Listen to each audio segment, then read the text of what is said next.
Hey, folks, thanks for checking out Reigniting Liberty. I'm Deneen Borelli. And joining me today is Kimberly Fiorello, Connecticut State Representative for District 149. Kimberly is running for re-election. Kimberly, welcome to the show. Thank you. It's great to be here, Deneen. It's great to have you here. So, before we get into your campaign, Kimberly, if you could please just tell us about your background and your life experiences. Okay, I'm a mom of 4 kids. I'm a wife, a community volunteer. I'm the incumbent for District 149 legislator, which covers Greenwich and Stamford. But just three things about me. One fun fact, I'm an inventor. I hold a US patent for a storage bag that I designed and manufactured in Connecticut for a while before it didn't quite work out as I planned. But then two, the best work experience I had that helps me with being a legislator is I was a former reporter for the Far Eastern Economic Review and the Wall Street Journal in Hong Kong. And that was just great training for, quickly processing a lot of information, distilling things down to what's the core issue, and be able to write quickly and report back to my constituents. And then three, my background fact, I was born in Seoul, South Korea. I speak Korean fluently. 안녕하세요. I'm the first Korean American to serve in the Connecticut legislature. So thank you so much, Greenwich and Stamford, for sending me there. My grandmother comes from North Korea. She's buried in Greenwich. She never wanted to go back to Korea. She loved America so much. And my great uncle, this is related to Korea, is an architect whose avocation is translating books on Abraham Lincoln. He so very much wants to see, North and South reunited, and he writes Lincoln books or translates Lincoln books because he wants the Korean people to have a hero like Lincoln. But that's kind of me in a little bit of a nutshell. Wow, there are some things there that I didn't know as well. So that's very interesting. Thank you for sharing that. So, what initially got you involved in politics? What was your motivation to run? Well, I want to reignite liberty like you. But really, I want those of us who love Connecticut, love its history, its natural beauty, the fact that we don't have county government, everything is run by these beautiful little towns. I want us to stop feeling compelled to have an escape plan. I don't want us saying, well, after my last kid graduates, we'll be out of here, unfortunately. My reelection campaign theme is bringing principled leadership to Hartford so you and your families can prosper and flourish in Connecticut. And that really is my singular goal, human flourishing in Connecticut. That's why I ran. Well, that's great. So, give us an idea of some of your top campaign issues that you talk to folks about. So, of course, inflation and the economy is on everyone's mind. And that really is one of my two top issues. My top issues are sound economics and education freedom.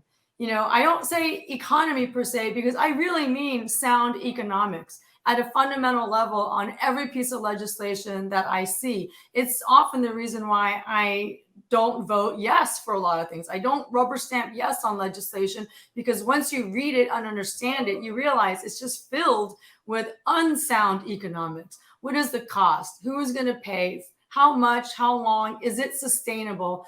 Those are all very important. Sound economics also means, lower taxes, less bureaucratic red tape for our businesses. Sound economics is always looking out for the unintended consequences of legislation.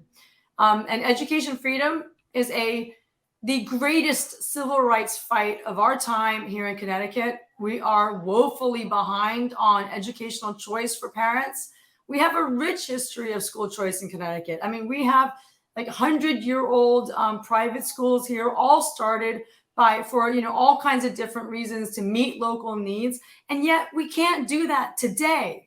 Today, it's either you pay $50,000 for a private school, or you have one monolithic education system limited by your zip code and not much else in between. And this is a major failing of educating the unique 500,000 children in Connecticut. Parents understand this. parents in Greenwich and Stamford understand the educational freedom. They get this. So, that those are my two major issues.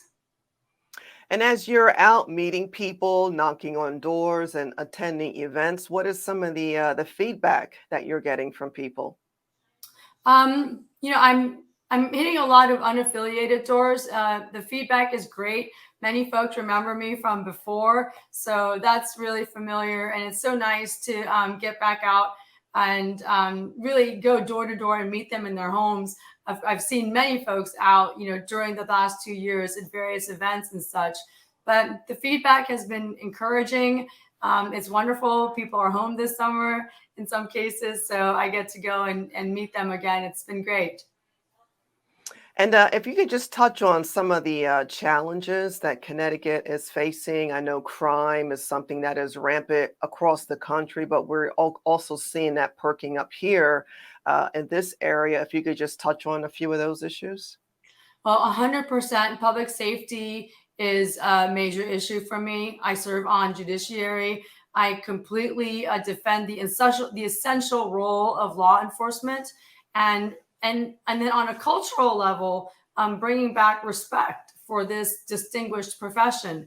Um, we've been passing for quite a while very soft on crime legislation, and in my term, what passed was automatic erasure. This is where if you have a felony record for a certain kind of felonies in a certain amount of time, whether it's 7 years or 10 years, depending on the crime, it used to be that you can apply for a clean slate. And there's a process to that. But now in Connecticut, we have automatic erasure. And this is pretty radical. Very few states have this. I think we might be the fourth or the fifth in our country to pass automatic erasure. But just yesterday, there was a major lawsuit against Charter Communications, which is a Stanford-based company. But in one of their businesses in Texas, one of their technicians murdered a customer. So it's really important that businesses be able to really see the full record of all the folks that they're trying to hire. But this is going on to how Connecticut is always passing bills under the majority party right now that are on the side of the victim. And we want people to have second chances. We want them to be genuinely reformed and come back into society. But at the same time, we don't have a full respect for protecting people so that they don't become victims, and also recognizing victim rights. So I have often been on the side of victim rights right now because the pendulum is too much on the side of, what they say, justice reform, but it's soft on crime. And is there anything that stands out to you in regards to your first term experience? Yes. I find a lot of the issues that I am concerned about, sound economics, education, public safety, and local zoning. This is also another major issue. These are not partisan issues. They get to the core of some basic American tenets of, being a free society, embracing free markets, being citizens who are informed, engaged, self-restrained, and self-reliant. And these issues are penetrating past just Republicans. Unaffiliateds understand that we need to fight for sound economics, that parents should have educational choice, that you do want law enforcement, and that they want local control of zoning. And many Democrats agree with this too. So I'm finding that when you take principled stands, you don't have to tailor a message. Your message in and of itself is attractive to kind of an American majority, a broad swath of Connecticut communities, society, our culture, our society. It's an American majority that I find hear my message and appreciate the work I'm doing, at least in the last 2 years. And before we wrap up, is there anything you'd like to mention that we did not get a chance to talk about? Yes, yeah, I'd like to touch on local zoning. We cannot cede our communities to, the avarice of luxury corporate developers who are working hand in hand with academic activists seeking to fundamentally change our neighborhoods. There are so many of us who understand that we are stewards of Connecticut history, of our environment, and this is a hill that many of us will die on to protect Connecticut. What they seek to demolish took generations to build.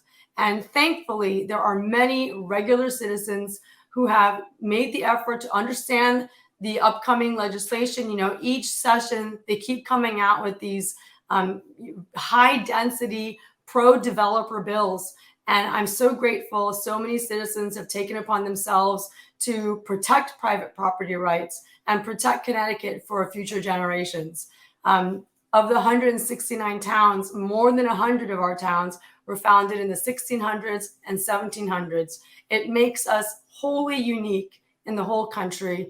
And protecting local zoning and protecting the character of our towns, which is a word they canceled in one of the first sessions that I served in. You can't say character in a zoning meeting anymore. But we're talking about the history and unique character of Connecticut that has to be protected, and I will certainly do that. So please send me back. And how can people help? And please reference your social media and your website.